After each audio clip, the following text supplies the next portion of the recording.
Nossa Senhora, que dia interessante, hein? Foi demais, foi demais. O terceiro dia do Expo Imóvel Summit foi sensacional. Ouvimos especialistas de peso do setor imobiliário, do mercado financeiro e de tecnologia. Estamos muito felizes em proporcionar tanto conteúdo interessante para vocês.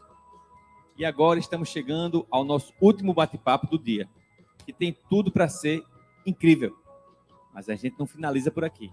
Para o encerramento, em grande estilo, ainda teremos o nosso happy hour com o swingado da Kid Camaleão Trio. Então, fica com a gente, vem aí um time fantástico em finanças. Depois vamos curtir o som alto nível com drinks e comidinhas do House. Aproveita que participantes do Expo Imóvel Summit têm 20% de desconto.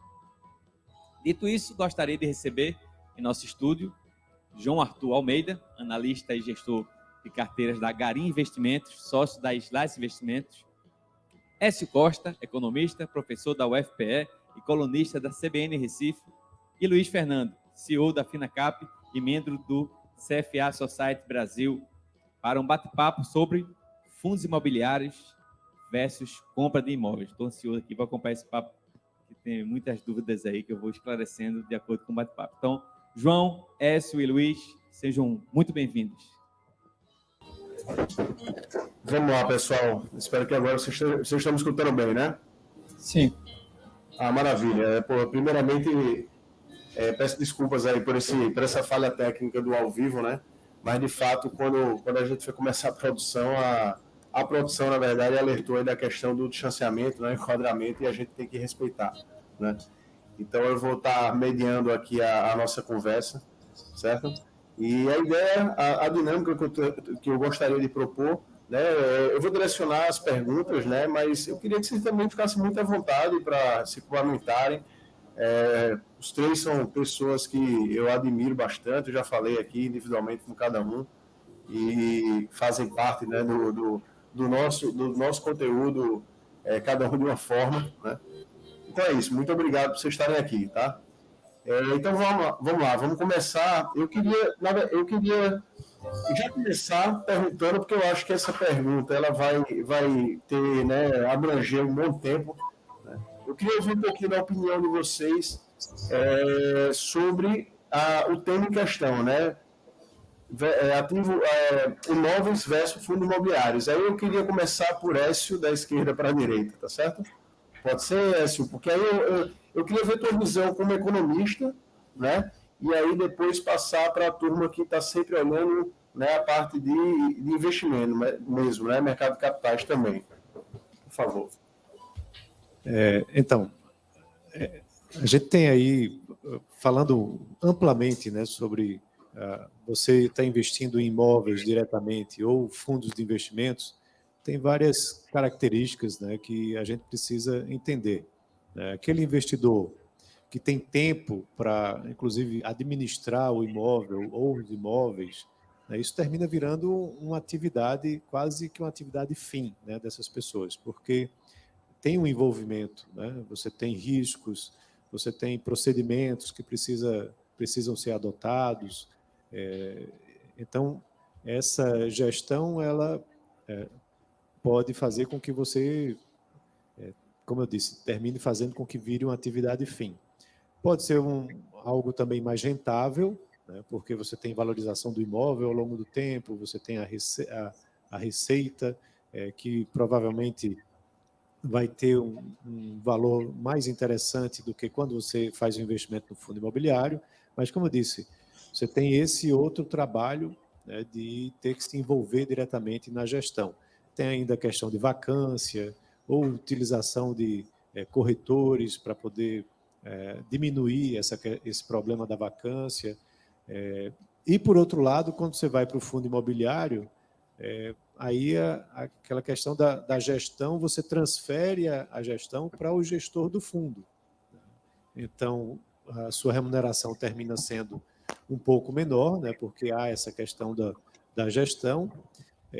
Há questões também, até o momento, né, você não é tributado, né, você não tem imposto de renda, mas isso talvez seja mudado, tá, para aí nos próximos dias ou próximas semanas para talvez acontecer essa mudança. Mas, por outro lado, você tem mais tranquilidade em termos de não se envolver tanto com a gestão do imóvel ou dos imóveis. Então, eu diria que isso é um fator muito importante que precisa ser levado em consideração. Se você tem tempo para administrar, é provável que valha mais a pena, porque em termos de rentabilidade, de valorização do seu patrimônio, vai ser um ganho interessante. Mas até para isso você também precisa planejar bem em que imóveis você vai investir.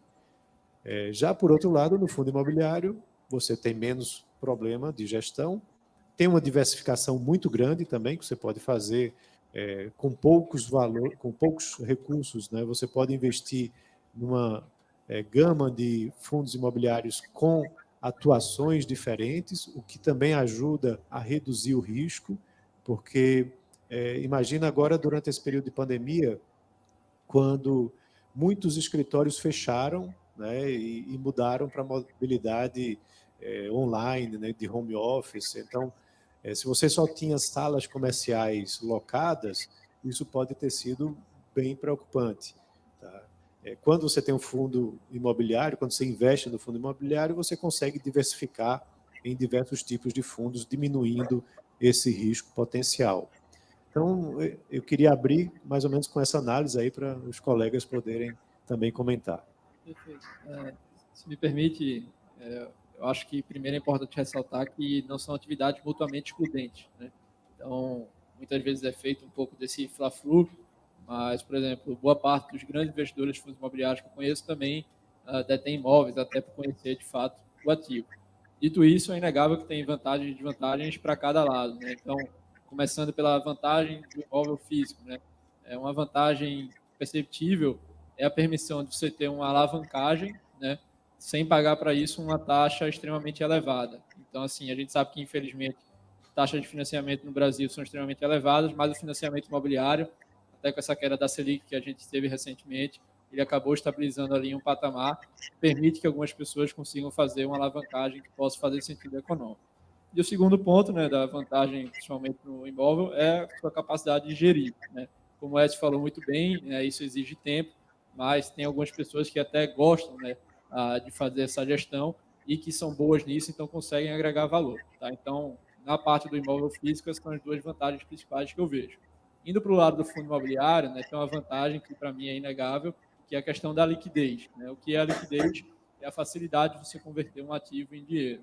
Como o fundo imobiliário ele é negociado no ambiente de bolsa de valores, ele tem uma liquidez muito elevada, né? Então, assim, se você precisar, por algum motivo, realizar o seu investimento, você consegue em questão de segundos. Inclusive, né, outra vantagem é que esse é um investimento fracionado, né? Então, por exemplo, você tem 100 mil em um fundo imobiliário, você precisou de 50 mil, você consegue vender metade, né? Se você tem 100 mil em imóvel físico, você não consegue vender metade do imóvel. Então, essa questão da liquidez e de ser fracionado acaba sendo, para mim, as duas principais vantagens do fundo imobiliário, vis-à-vis a vantagem, né, do imóvel físico, principalmente para quem está comprando, você tem esse potencial de fazer uma alavancagem numa taxa que, em alguns casos, pode fazer sentido, e o potencial de você fazer a gestão, né? No fundo imobiliário, você está terceirizando essa gestão para o gestor e vai pagar para isso uma taxa. Aí vou passar a bola aqui para Luiz, para saber se ele deseja complementar a resposta. Eu vou fazer um breve histórico aqui desse, né, como é que surgiu o fundo imobiliário. Tem uma história interessante. Eu sou formado em engenharia civil, né? Uma das coisas que me atraiu para o sistema financeiro foi justamente esse tema do fundo imobiliário, que surgiu com o sistema financeiro imobiliário. Foi uma legislação nova, foi criada no governo Fernando Henrique, né? E foi uma legislação criada justamente para tentar dar dinamizar o sistema de financiamento imobiliário no Brasil, né? O sistema de financiamento imobiliário no Brasil estava muito prejudicado pelo período inflacionário da década de 80 e década de 90, e também pelas regras de recuperação de garantias que o sistema financeiro tinha, né? E praticamente nessa época, onde eu fazia esse curso de engenharia civil, não existia financiamento de casa própria, né? Esse era um grande problema, né? E esse é uma indústria que ela precisa, é condição necessária você ter financiamento de longo prazo para se viabilizar. Né? No mundo todo funciona assim. Então, o sistema financeiro imobiliário foi criado justamente para tentar superar vários problemas do sistema financeiro de habitação, SFH, que era o sistema que prevalecia no final dos anos 90. Então, eu vi de perto isso ainda na universidade, como foi essa problemática que foi discutida na época. E o fundo imobiliário foi uma das ideias que foi apresentada e adotada no Brasil nessa época, né? Dentro desse conjunto de regras do sistema financeiro imobiliário. E qual era então o fundo imobiliário? Ele procurou espelhar o instituto que existia nos Estados Unidos, o veículo que existia nos Estados Unidos, que se chama REIT, Real Estate Investment Trust. Foi criado na década de 60 nos Estados Unidos, né, justamente para trazer as características do mercado financeiro, que João falou agora muito bem, né, de ter um ativo financeiro negociado com liquidez nos mercados secundários, com possibilidade de fracionamento e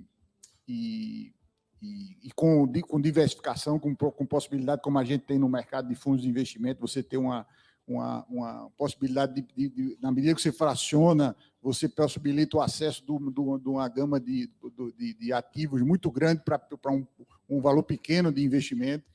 Então, tudo isso foi incorporado na legislação do fundo imobiliário, permitiu, então, lá atrás, logo no início, né, os fundos de pensão, né, começaram a investir em empreendimentos imobiliários através dos fundos imobiliários. Eu me lembro que um dos primeiros fundos imobiliários no Brasil foi o Shopping de Higienópolis, que é um espetáculo de rentabilidade, né? O João conhece, o pessoal que tiver interesse em pesquisar aí a performance desse fundo do Shopping Higienópolis é uma coisa impressionante. E depois aí você teve a indústria começou a se desenvolver bastante, né? Hoje você tem fundos imobiliários praticamente em todos os setores, né? Desde setor de galpão, logística, shoppings, residencial, imóveis comerciais, imóveis residenciais. Até agronegócio hoje, né? Estão fazendo. Isso que você falou, né? A indústria americana do REIT, né? Nos Estados Unidos eles têm de tudo, né? Então tem até o REIT de outdoor, né? Porque o americano tudo ele torna um negócio. E aí está chegando isso no Brasil, né? Vários segmentos. É o FIAGRO, né? A ideia do fundo imobiliário foi tão bem sucedida que já suscitou aí a experiência de veículo, né? Com incentivo fiscal, né? Na medida que os dividendos são isentos de imposto de renda. Então, o setor agrícola agora criou uma legislação para o FIAGRO, que é basicamente o mesmo modelo do fundo imobiliário. Então, na verdade, o fundo imobiliário vem dentro de um arcabouço de regras do sistema financeiro imobiliário, no sentido de justamente dar mais dinâmica, de alterar, né, a dinâmica econômica do investimento em imóveis. Então, a gente precisa, acho que a gente tem que ver, vamos dizer, uma complementação do sistema, né, que envolve desde do investidor pequeno, que compra o ativo imobiliário dentro de uma estratégia de portfólio, de planejamento de aposentadoria, até o investidor oportunista, especialista, né, que compra o imóvel, né, desenvolve o imóvel e coloca isso mais na frente para esses investidores mais especialistas. Quer dizer, então, eu vejo esse sistema, na verdade, como ele complementar, né? Ele na verdade, até além do fundo imobiliário, você tem a CRI, que foi também uma alternativa de financiamento, né? Um título de dívida, né? que tem o lastro imobiliário, né? E permite, então, você securitizar e vender isso para investidores financeiros. Isso ajuda muito também o sistema de financiamento imobiliário, né? E traz, integra e permite aí uma modernização todo esse sistema de investimento imobiliário. Como o João Arthur bem colocou, essa questão de você ter uma maior diversificação e não ter que fazer um grande desembolso, né, na aquisição do imóvel, Isso é muito interessante porque você consegue diversificar, como eu estava dizendo, e atuar em diversos setores sem ser, teoricamente, quer dizer, na prática, né, dono de tudo. Você é dono de uma porção de cada um desses setores. E é interessante até quando for fazer o investimento no fundo imobiliário, conhecer o que há por trás, né? Quais são os ativos que estão por trás, porque, em geral não, por via de regra, eles são todos muito bem detalhados, e inclusive tem fundo imobiliário de um prédio só, né? E tem diversas outras opções. Então, acho que essa é a grande jogada. Inclusive, você pode, ao mesmo tempo que vai acumulando recursos, investindo no fundo imobiliário, no mercado imobiliário por si só, às vezes surge um empreendimento, algo interessante que vai trazer um retorno de acordo com a sua análise, e você tem essa liquidez de poder rapidamente se desfazer de parte do fundo imobiliário para fazer o investimento no ativo, no outro tipo de ativo. Então, isso é muito interessante para a gente ter essa versatilidade de investimento.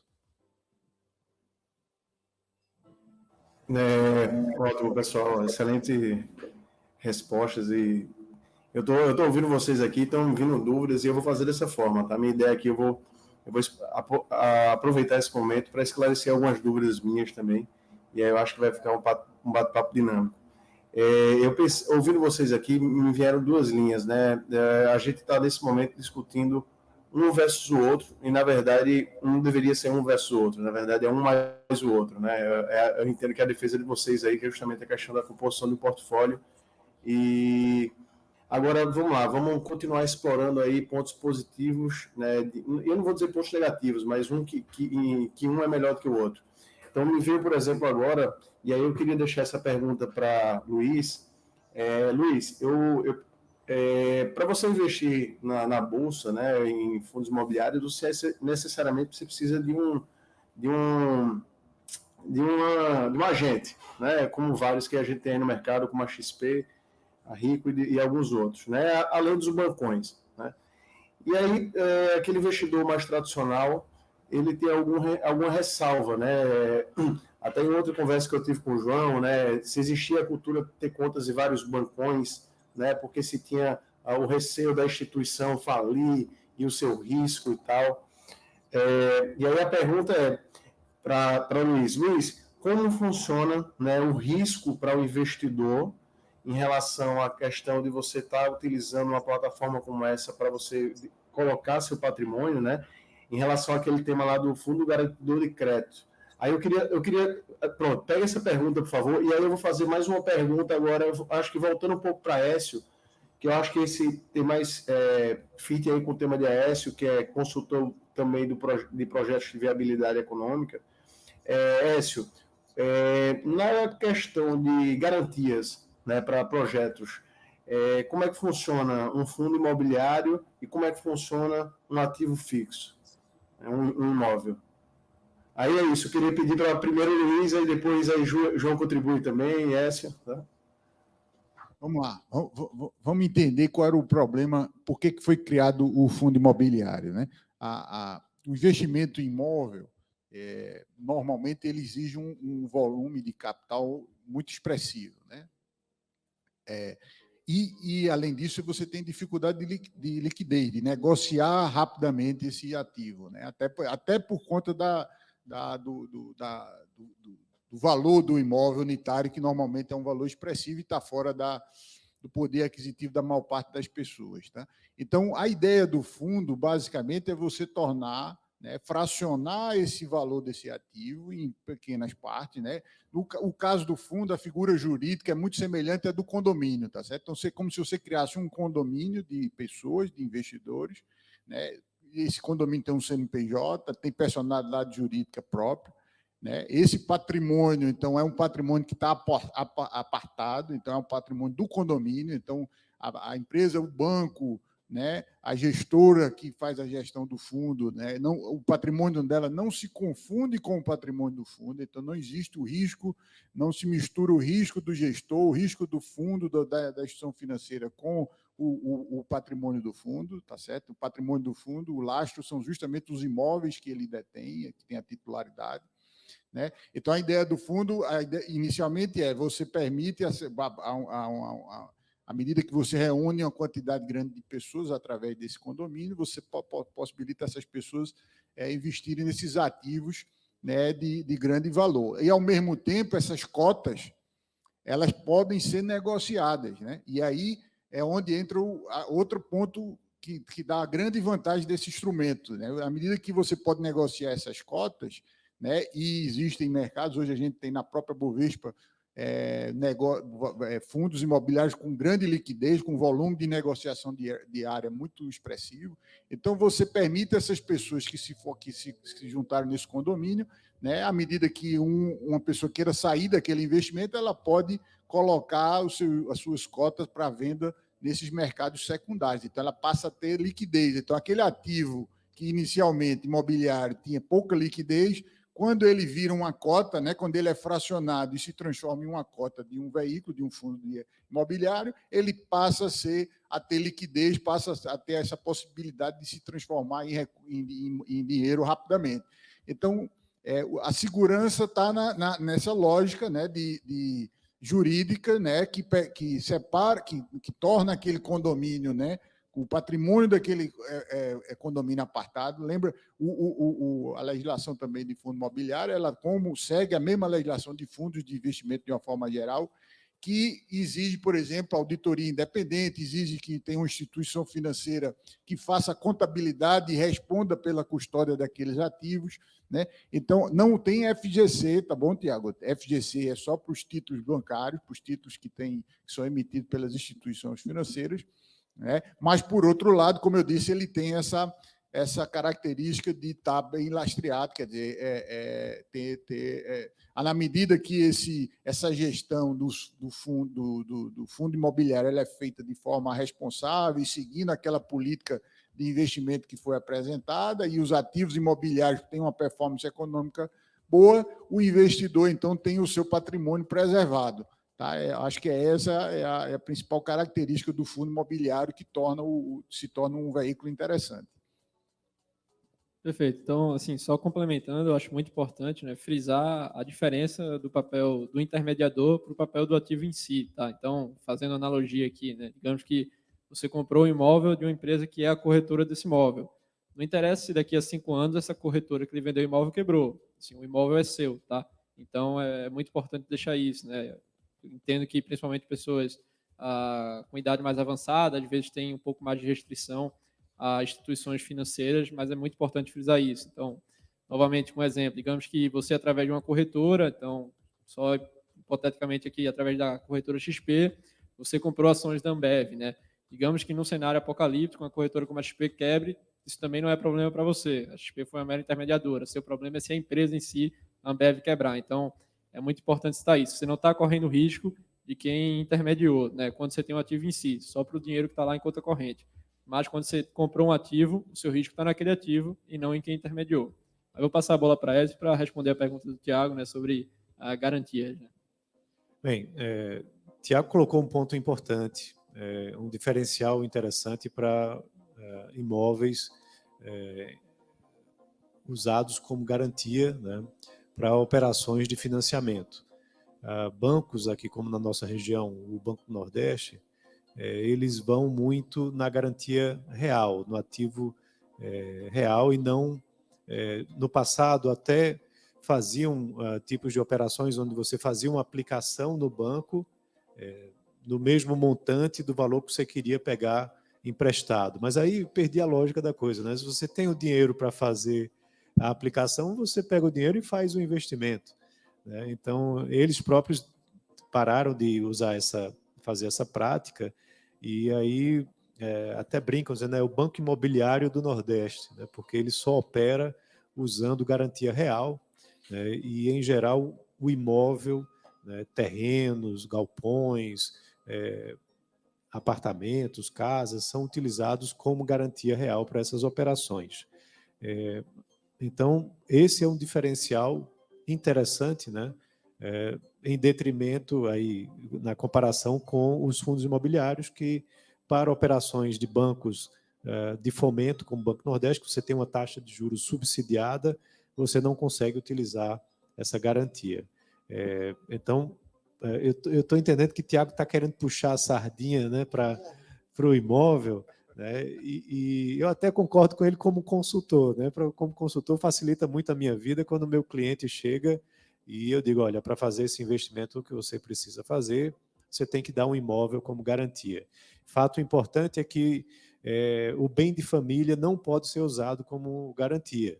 Tá? Então, aquela casa, aquele apartamento que você mora, ele não pode ser dado como garantia. E se ele estiver financiado, também não, até porque ele ainda não pertence a você, ele pertence ao banco e você ainda está pagando por ele. Mas é um diferencial interessante, porque você pode ter um imóvel, colocá-lo para alugar, gerando receita, né, e ainda pode utilizar esse imóvel como garantia para captar recursos subsidiados, né, para o seu empreendimento, para o seu negócio, ou até mesmo para empreender, né, abrir um novo negócio. Então, esse é um diferencial a mais, né, que muitas pessoas, às vezes, não vislumbram. Agora, claro, existe um risco inerente a isso, né, e no FGC não há nada para assegurar que é do negócio dar errado. Né? Então, você usou o imóvel como garantia, pegou um dinheiro, né, aplicou naquele negócio que você achava que ia dar certo, e se der errado, você fica com a dívida para ser quitada. Ou você vai pagar por essa dívida, ou o banco vai leiloar o seu imóvel com provavelmente um deságio muito alto em relação ao que você lá atrás pagou. Tá? Então, esse cuidado também é importante, é fundamental. Eu acho que aí você fez a principal distinção aqui do fundo imobiliário do investimento em imóveis. Eu acho que a primeira coisa, se a gente está falando do imóvel para uso ou o investimento imobiliário para compor o portfólio de investimento. Para o imóvel para uso, evidentemente, ele tem várias. A aquisição, aí vamos dizer, aí seria mais a discussão se é vantagem adquirir ou alugar. Né? Esse que seria talvez o maior dilema no caso do investimento direto em imóveis. E aí, investir, comprar, adquirir em vez de alugar, tem essas vantagens. O ativo imobiliário ele é um ativo.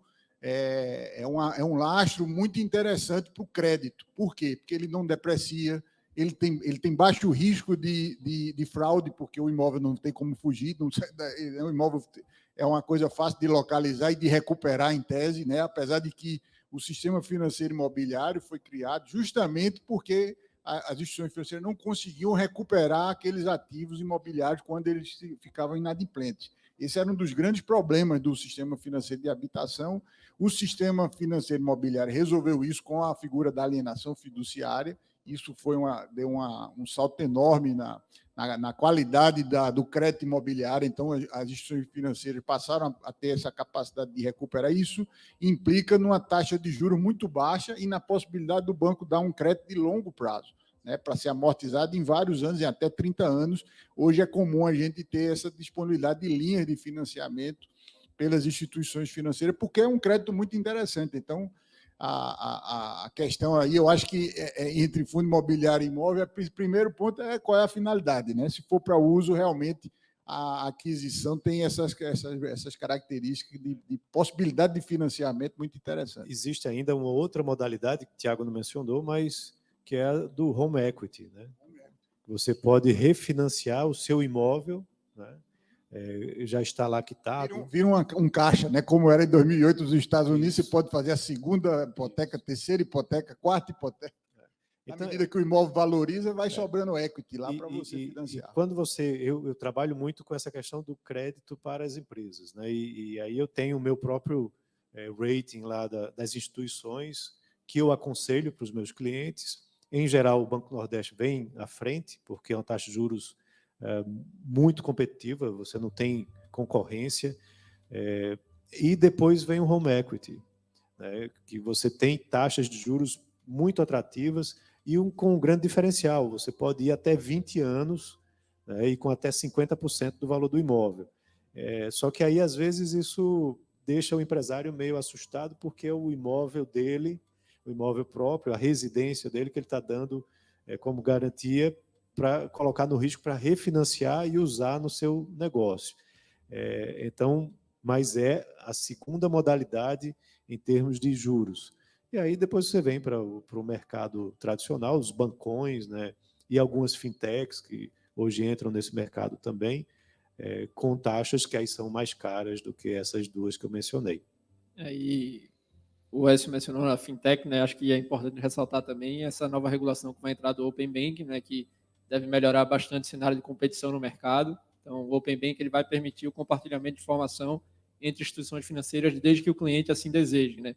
Então, uma grande vantagem que os grandes bancos têm é que ele conhece todo o relacionamento. Então, digamos aqui que Luiz seja cliente no Itaú. O Itaú já sabe toda a vida de Luiz, que ele é cliente lá há 10, 20 anos. Então, sabe quanto o Luiz ganha, o que é que ele tem de patrimônio. É muito mais fácil para o Itaú conceder créditos para ele do que para o Nubank, que não sabe quem é Luiz, né? Então, a partir do momento que a gente tiver esse Open Bank, é muito provável que a gente tenha até um maior dinamismo no financiamento imobiliário.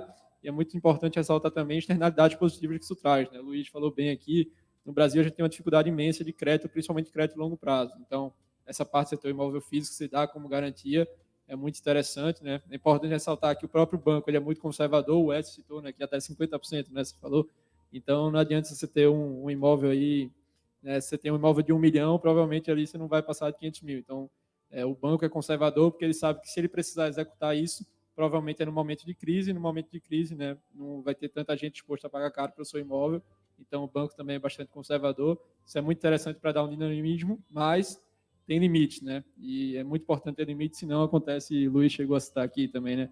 A crise de 2008, que foi um problema justamente que tinha como centro o cenário imobiliário aí de hipotecas além do limite do razoável.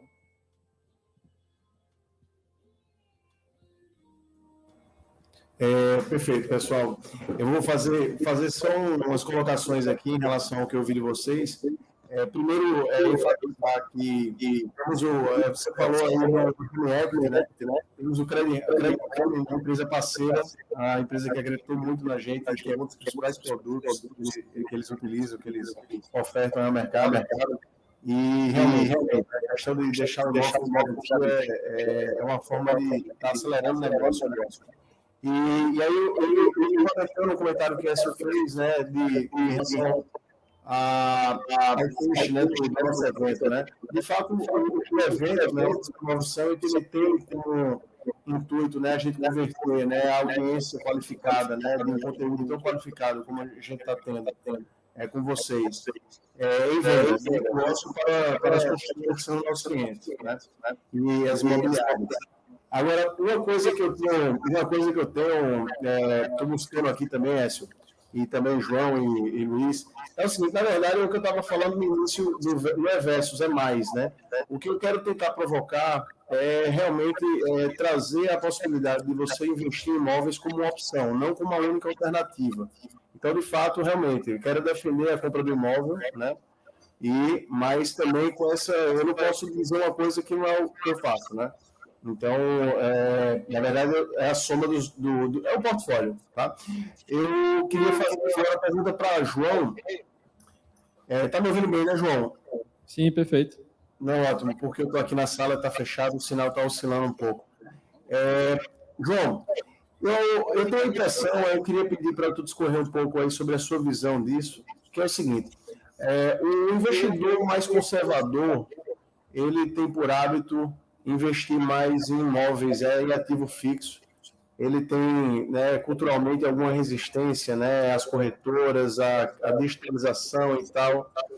E, por outro lado, o investidor menos conservador, ele tem uma mentalidade diferente. Ele já não quer imobilizar, ele quer o compartilhamento, né? Ele tem uma visão diferente, né, Mas, assim, eu venho percebendo que a gente está tendo aí um meio termo, assim, na verdade é uma impressão. E a pergunta para você, que você é atuante, inclusive, você é a pessoa que me orienta, né, nos meus investimentos, né? Eu queria que você falasse um pouco da sua visão em relação a esses perfis, né, do investidor e o que é que você está vendo, na verdade, dos perfis e se está de fato havendo essa mudança.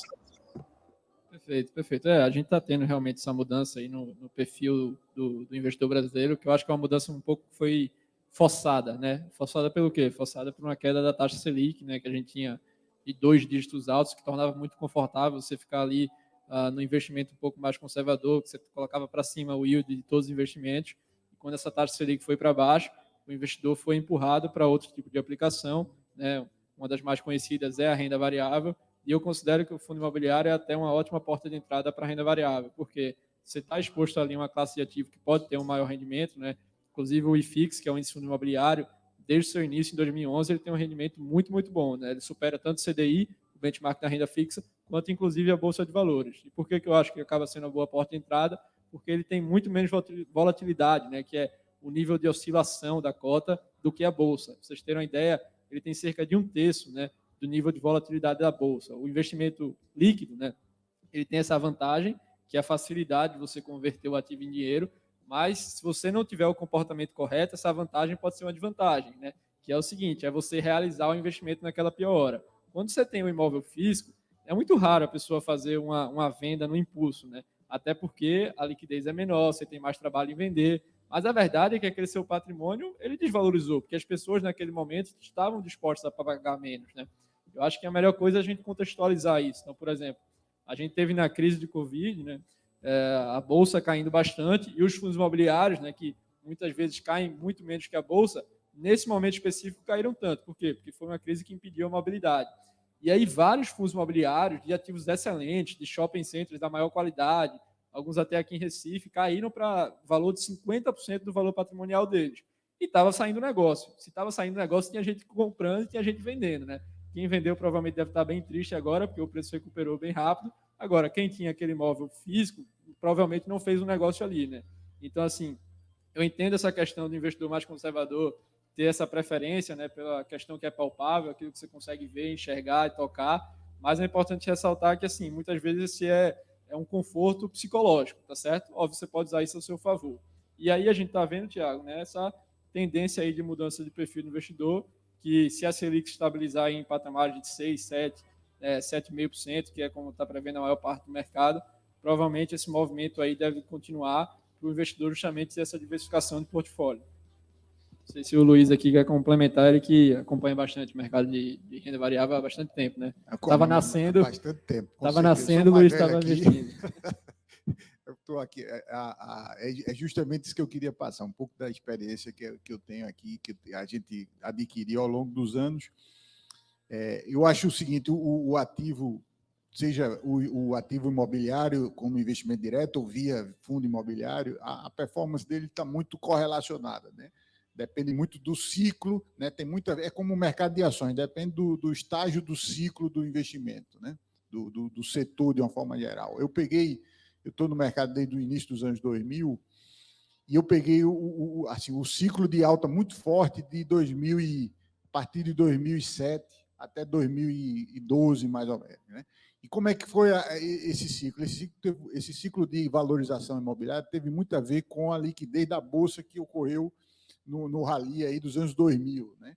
Eu me lembro, 2007, eu acho que a gente teve aí mais de 10 construtoras que fizeram IPO na bolsa. Acho que foi um dos setores que mais captou recursos, inclusive de investidores estrangeiros, né, na época, né, 2007, 2008. Então você teve uma onda muito forte. E eu me lembro que o grande problema que ocorreu, né, assim, houve uma injeção de recursos muito forte no setor, né, nessas empresas. Isso aí, consequentemente, gerou, né, uma demanda muito grande por máquina. Eu me lembro de uma escassez, uma dificuldade na época muito grande de contratação de engenheiros, pedreiros, os insumos subiram muito, e aí você começou a ter problema de gargalo. Os imóveis subiram muito, havia uma corrida muito grande, até o pessoal falava em bolha imobiliária por conta disso, na época. Então, acho que isso foi a característica desse ciclo. Tá? Isso, agora, eu acho que a gente está novamente, a gente teve aí desde uma recessão econômica, a partir de 2014, o setor imobiliário, como todos os outros setores da economia, sentiram. No mercado de ações, a gente já, desde 2016, a gente já vê uma recuperação muito boa, né? Já estamos, o Ibovespa já está em 120 mil pontos.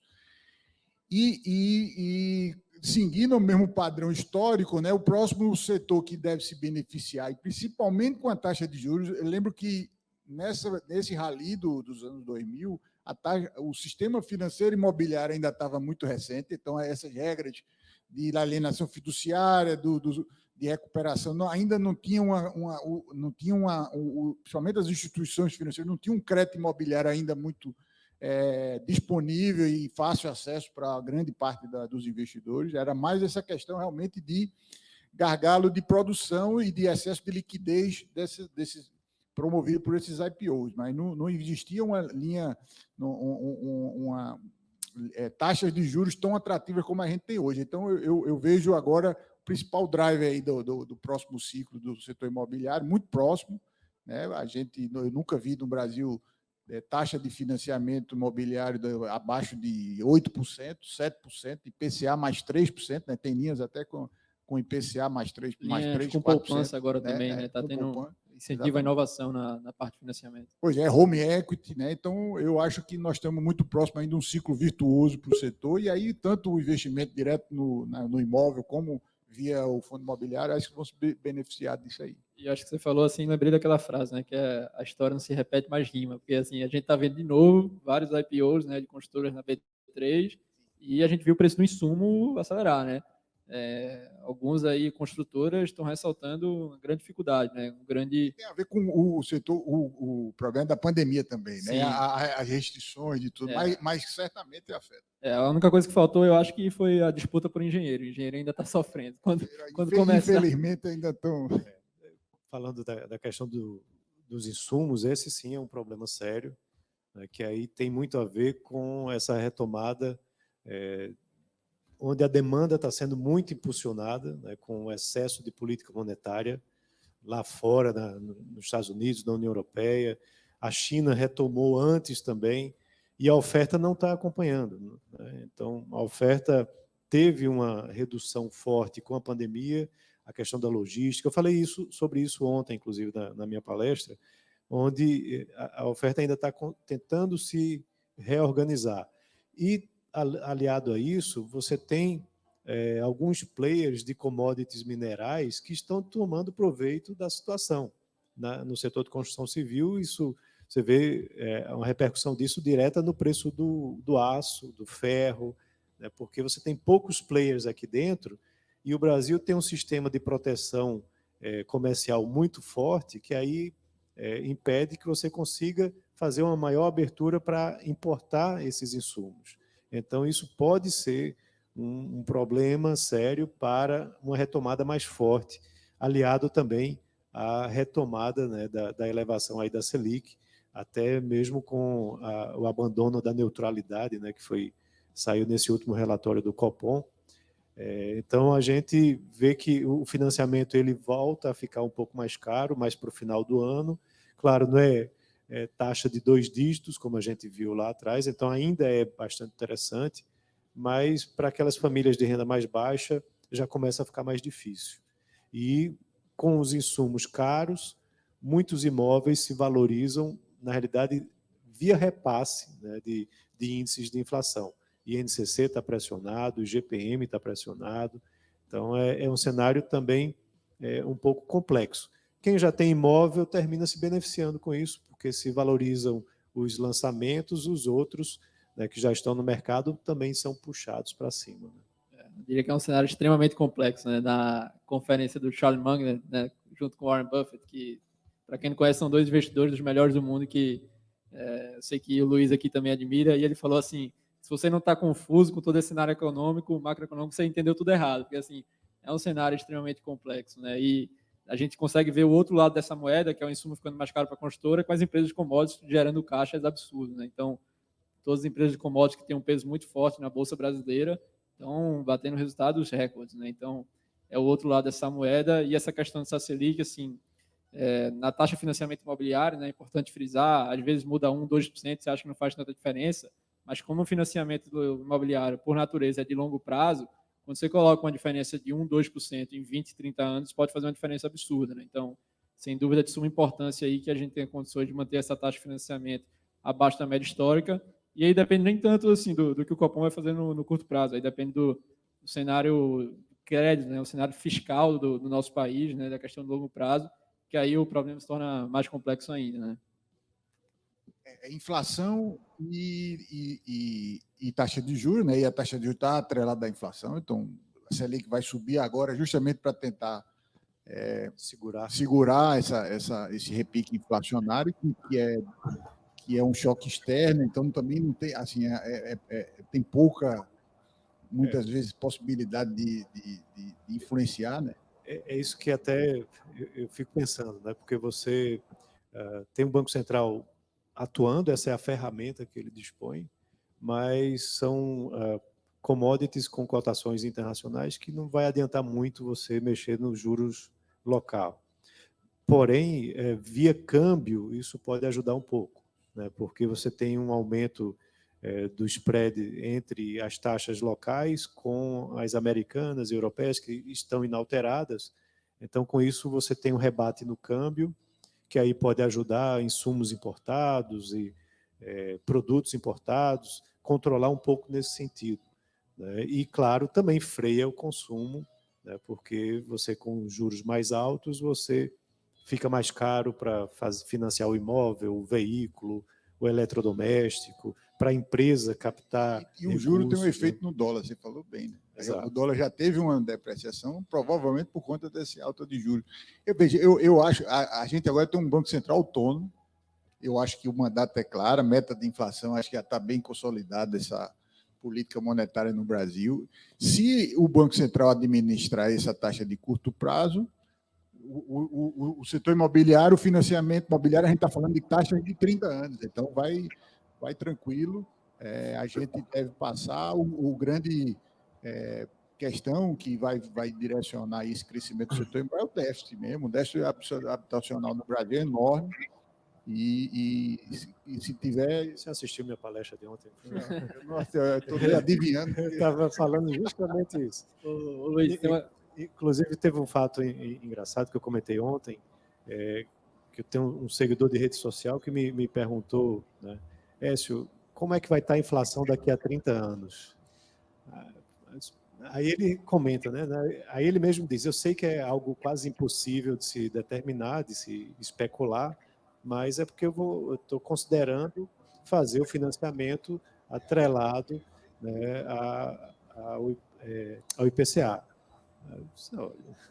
No Brasil, ainda mais, se fosse nos Estados Unidos. Agora, sim, a gente vive num cenário pós-real. É por isso que o negócio da autonomia do Banco Central, por exemplo, é tão importante. É isso que eu ia dizer. A gente vive um cenário pós-real, onde não temos mais hiperinflação, não vamos ter inflação de 2 dígitos, né? Isso é muito pouco provável, até porque temos um Banco Central autônomo, né? Agora, se ele estivesse atrelado à Selic, aí talvez você pode voltar a ter Selic lá de 2 dígitos, não sei, vai depender muito do fiscal, né? A gente, inclusive, entende isso, né? Você pode ter uma Selic alta, subindo, e você tem uma taxa a longo prazo caindo. Na verdade, essa é que é o objetivo, né? Quando o Banco Central ele aumenta a Selic, na verdade, ele tá com o objetivo de derrubar a taxa de longo prazo. Ele está tentando mostrar para os agentes que ele vai subir a taxa até a inflação cair. Que vai convergir. E, consequentemente, a taxa de longo prazo, então, não deve aumentar, e, pelo contrário, ela deve, pela lógica, cair. E até por isso é importante dizer, né, que não necessariamente essa Selic subindo vai se traduzir na taxa de financiamento imobiliário menor, porque quando o Banco Central colocou a Selic em 2, você não conseguiu ir lá no seu banco e pegar uma taxa de juros 2. Acho que nem no Banco do Nordeste eles fizeram tal benesse. Chegou próximo. Chegou. Até porque a fórmula leva em consideração a Selic e leva o IPCA. E a gente teve momentos de deflação. Então, a gente teve taxa de juros do Banco do Nordeste de 3%. Quem conseguiu essa aí travar por muito tempo Mas ela não é mais fixa. Ela agora, nessa nova fórmula, ela, ao longo dos meses, ela é recalculada de acordo com o IPCA, de acordo com a Selic, tem a TLP também, mas a TLP é fixa, né, praticamente. Então, você tem mais essas duas variáveis, só que agora está no movimento de ascensão. Mas ano que vem já volta a cair de novo, quando você conseguir controlar, né, o IPCA, e aí a Selic ela vai estabilizar, vai voltar a descer, né? Então, mas lá atrás, quando se contratou, se pegou realmente, teve um fundo emergencial que aí a taxa era fixa, né? mas isso era um valor baixo. Agora, aí na pessoa física, geralmente a pessoa estava acessando lá aquelas taxas de 7 e 8, e não necessariamente a Selic subindo, essa taxa vai subir tanto porque o banco já sabia que aquela Selic de 2 era altamente estimulativa. E um ponto assim que eu acho importante ressaltar é quando você faz aquela taxa, você pode sempre renegociar, né? Você pode sempre renegociar para baixo. Mas se o contrário acontece, né, você travou ali. Então, às vezes, quando você tem uma oportunidade, né, é bom você travar. Se o momento ficar melhor ainda no futuro, você consegue renegociar para baixo. Até o Open Bank, como eu falei, pode ser uma facilidade disso, mas você acaba não piorando. E o advento da portabilidade, né? É isso que você está falando. Você consegue negociar com outro banco, levar a sua alienação para lá. O custo cartorário é baixo. Eu já fiz isso, inclusive, de um imóvel meu. Inicialmente, isso foi com a Selic lá bem alta, no Dilma 2, né? Estava lá em 14%. Eu peguei um imóvel financiado a 11%. E aí a Selic foi caindo, então consegui fazer portabilidade, indo de 11 para 7 e alguma coisa.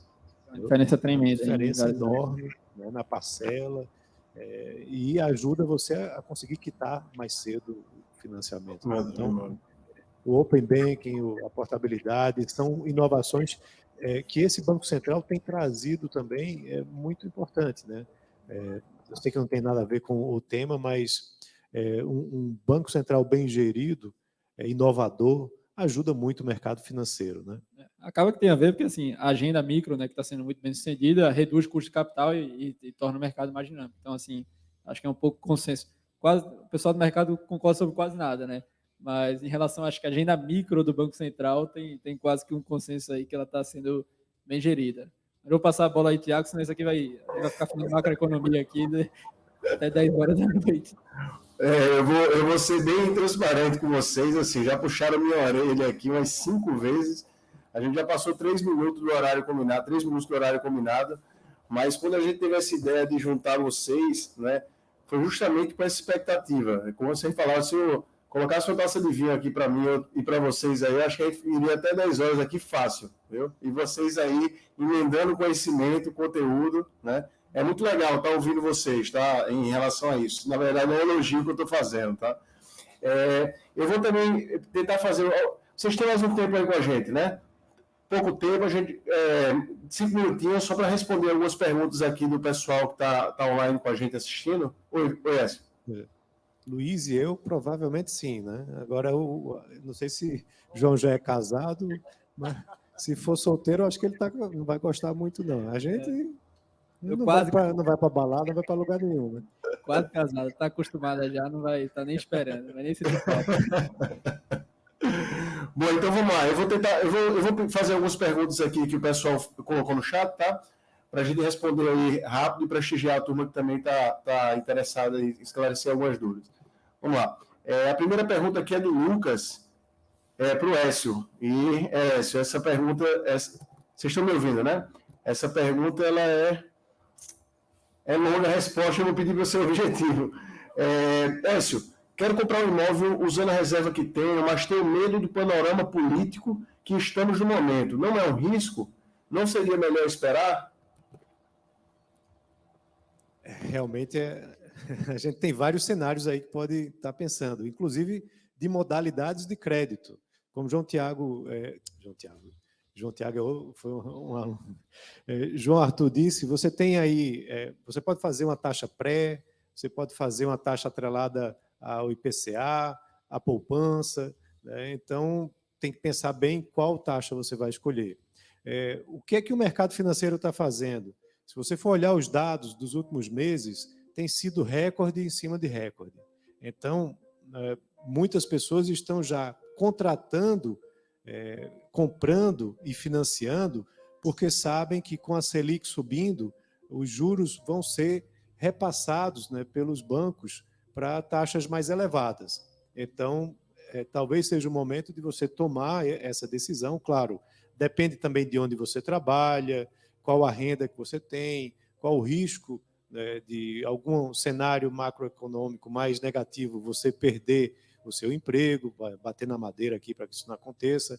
Tudo isso tem que ser levado em consideração, mas em termos de juros, como a Selic tem um horizonte aí no curto prazo de elevação e manutenção por um certo tempinho nesse patamar mais elevado, ainda tem produto barato, né, dos bancões aí e dos bancos menores também, e talvez valha a pena você aproveitar e pegar uma taxa pré-fixada bastante atrativa.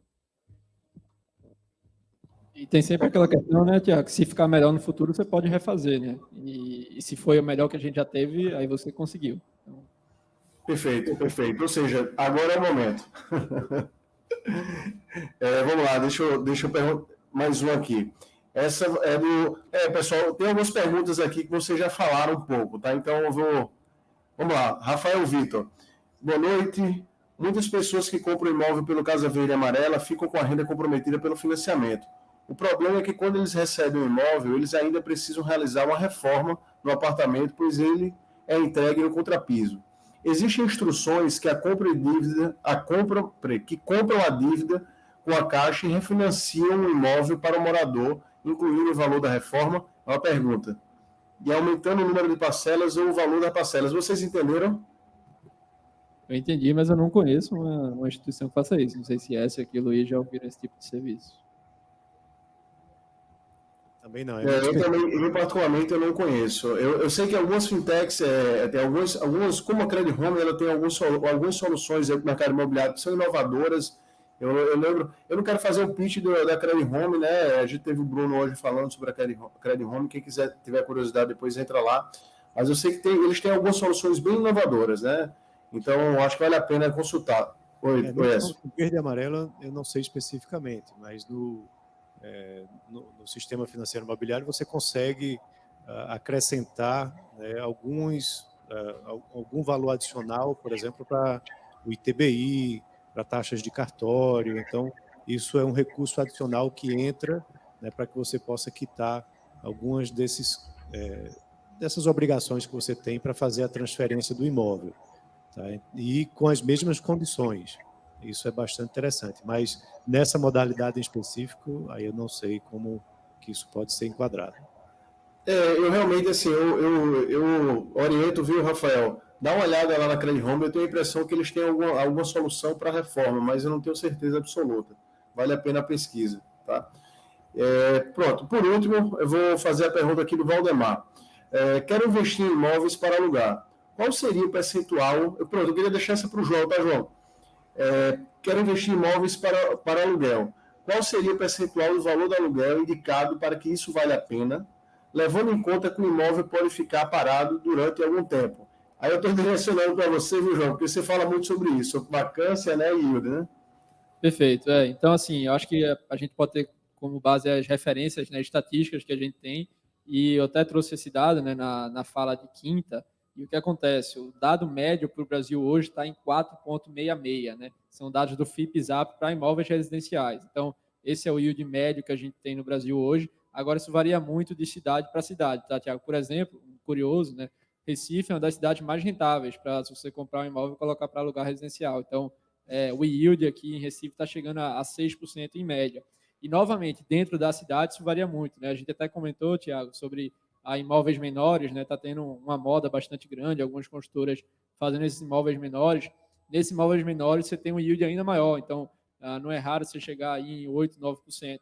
Então, eu diria que, assim, algo aceitável aí é algo entre 5, 7, 8, né? Nessa faixa aí, obviamente, o quanto maior, melhor. Eu acho que é um yield aceitável quando a gente vai para o mercado de fundos imobiliários líquidos, para os imóveis de tijolo, né? Porque o Luiz falou, tem um movimento de CRI, que é uma renda fixa, mas quando você está olhando o tijolo, também é essa linha. Tem alguns que pagam 11, 12, mas aí já vai para um risco um pouco maior, né? O Wes falou aqui de alguns fundos que têm apenas um imóvel, você está correndo um risco maior, às vezes não é um imóvel muito bem localizado. Quando você tem um bom inquilino, um bom imóvel que vai valorizar ao longo do tempo, vai recompor a inflação e um ganho real, eu acho que um yield de 6% já se torna algo aceitável.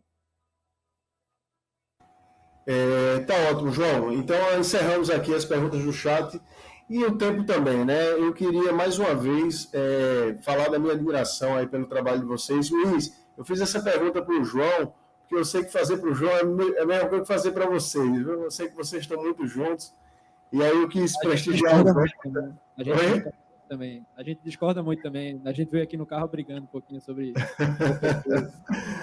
Mas é isso, realmente é muito bom ouvir vocês. É uma atualização, é uma segurança, né? É uma oportunidade, né, da gente aprender, tá? É isso, a gente está encerrando por hoje, tá certo? Eu acho que o Vitor vai entrar para fazer esse fechamento, que eu não sou muito habilidoso nisso, mas da minha parte, mais uma vez, agradeço, Écio, Luiz e João, foi um prazer, viu? Obrigado, prazer também, Tiago. Um abraço para todos e um prazer estar conversando aqui com os gurus aqui das finanças, principalmente o Luiz aqui. A enciclopédia estava puxando lá FHC nos anos 2000.